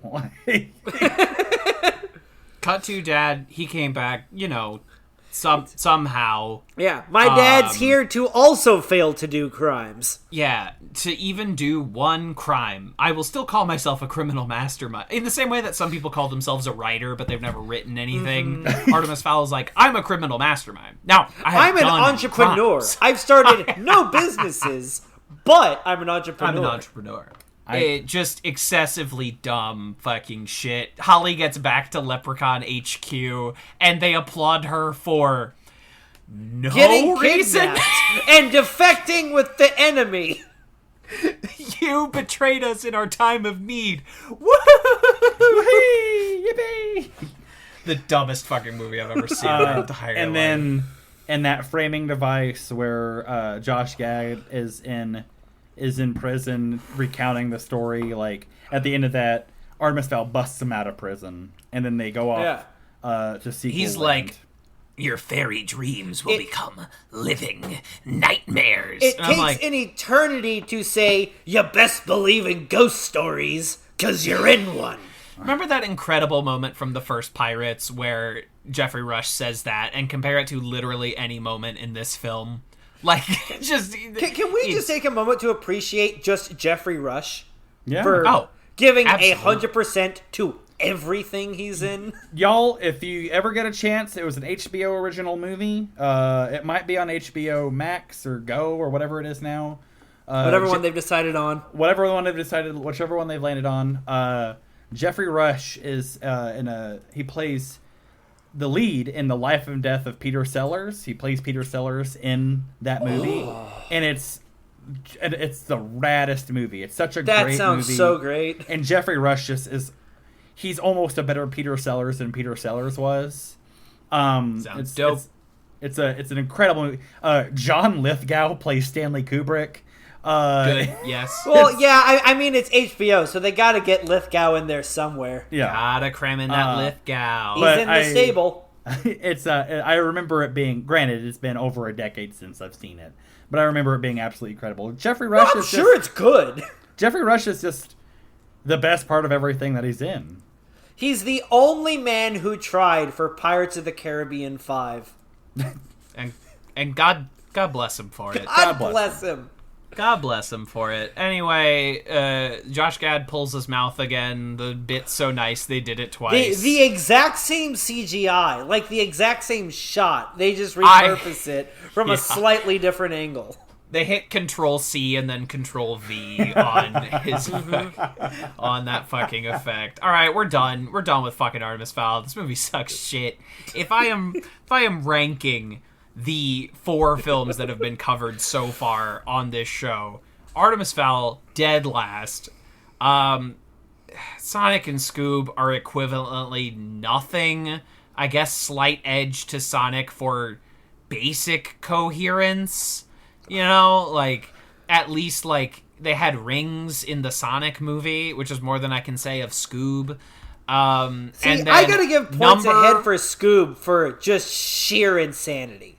Yeah, Just I utter think madness. I might be with you there. And the number one with a fucking bullet is Cats. Cats kicks the shit out of every other movie we've seen on this show. Judi Dench fucking showed up for Cats, and Judi Dench did not fucking show up here. Can we watch something good next time? Can we watch, like, Hugo?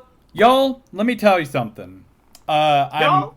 I'm glad you bring this up, Justin, because this was something I was thinking about during this movie. Okay, real quick. If I know I wasn't there for I guess I was technically kind of there for the cast review because I sent one in. But if I were to rank the 4 movies that's been reviewed on this feed, Cats is number 1 with a bullet. Scoob is number 2. Sonic is number 3, and then way down at the very bottom is Artemis Fowl. But y'all, let me tell you something. I think this movie is incomprehensible, just on its own.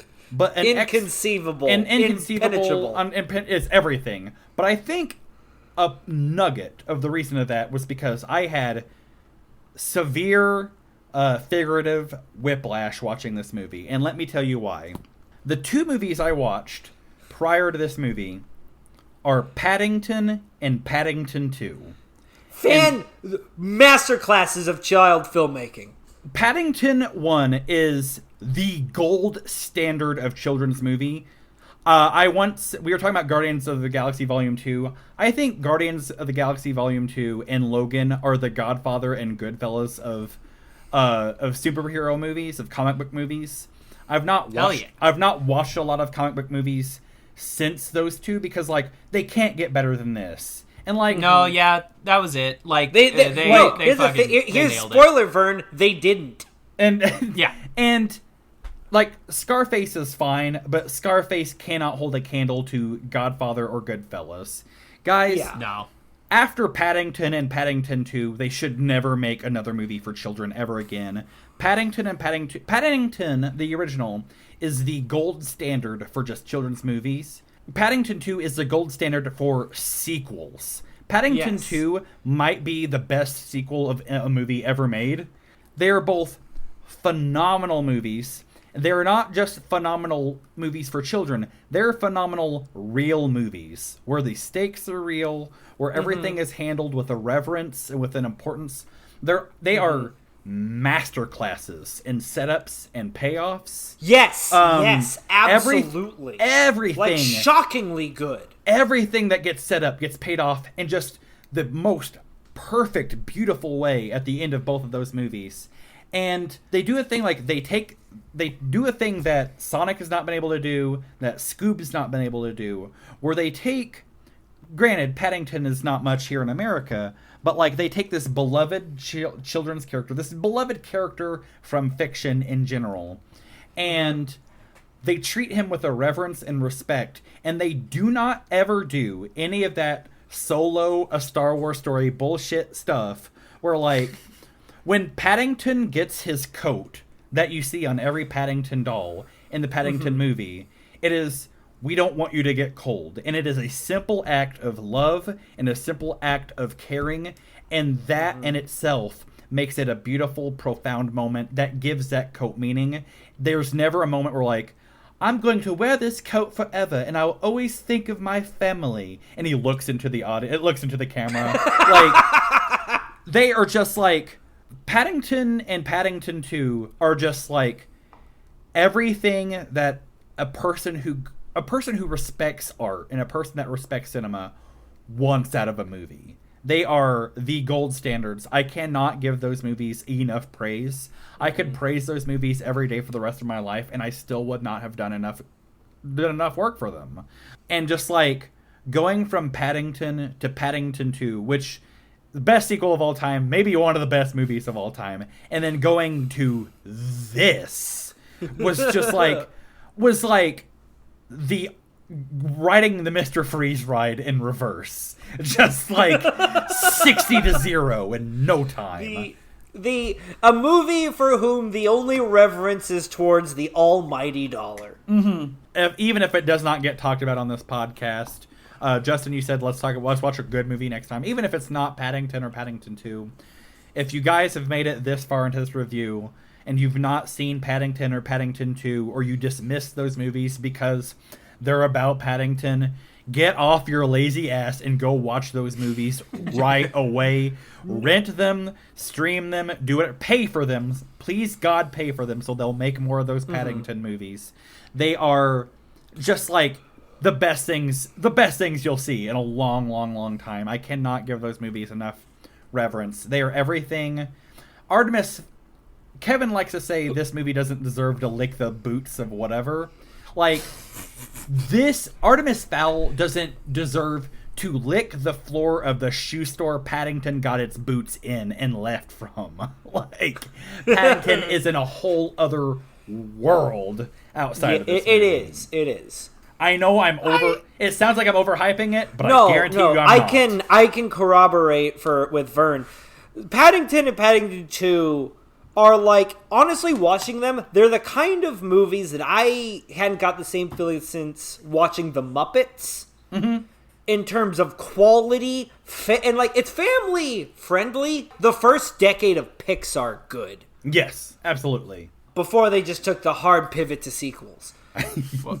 Well, I gotta see these fucking bear movies. They are crafts. They are Swiss watch filmmaking. Yes. Just so tight. Absolutely. There is no fat on any of it. Slick, simple production design. Everyone is acting their heart out and actually cares that they're here. No one phones it in. Hugh Grant in Paddington 2 oh my God, as a washed-up actor playing all of his old roles. And he's the villain of the movie. And yeah, he's so great. So good in it. And he is having the time. Okay, everyone, just watch the Patrick Willems Paddington and Paddington 2 video essay. But watch the movie first. Yeah, if that doesn't convince you to watch them, then you're a lost cause. I'm sorry. Go back to watching Boondock Saints 2 for a third time. And just like, as I harped on Artemis Fowl for, like, Artemis Fowl has no stakes. The stakes are so clear and so present at every single point of both movies. And just like, when things pay off, they pay off in such a good way. I'm a 30-year-old man, and I wept at Paddington 2, and it felt good to do it. Like, Artemis Fowl is just like the yang to Paddington and Paddington 2's yin. It's like, they're solar opposites, and polar and solar opposites in every single way. This is the anti-Paddington. And I am going to, fair warning, this episode will end as I slow fade out you guys jerking off this bear to completion and like fading in. We both prepare for a facial from this little bear. Yeah, fading in Danny Boy or Loch Lomond and fading out the two of you fucking just razzling this bear with your mouths, just filleting come on, this you bear. black and tads, come here and face me like a man. But here's the thing, Kevin. If you had seen these movies, you'd be right here with us. I guarantee it. Oh, Danny boy, the pipes are calling from glen to glen and down the mountainside. The summer's gone and all the roses falling. 'Tis you must go and I must bide. But come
This has been a Talkback Podcast.